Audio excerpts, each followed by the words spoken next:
beira da estrada eu tive uma surpresa.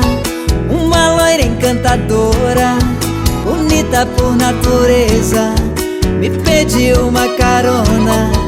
Eu atendi com destreza. Sentou bem pertinho de mim, com muita delicadeza.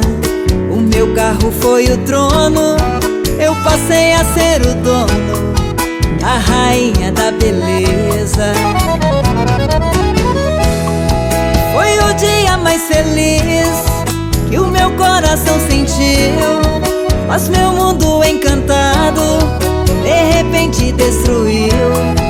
Ao ver a loira tremendo, gemendo e suando frio, parei o carro depressa na travessia de um rio. Enquanto eu fui buscar água, e tão triste ela pediu, ouvi cantar os pneus e me dizendo adeus. Com meu carro ela sumiu.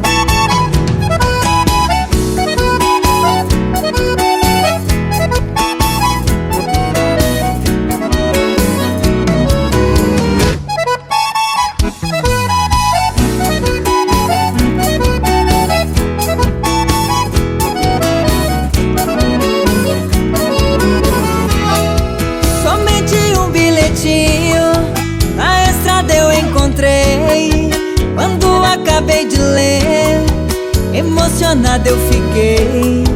No bilhete ela dizia: por você me apaixonei, só peço que me perdoe o golpe que eu lhe dei. Para alimentar a esperança, o seu carro eu levarei.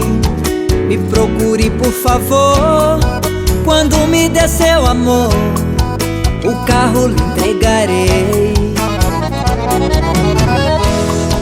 Quem estiver me ouvindo, preste muita atenção.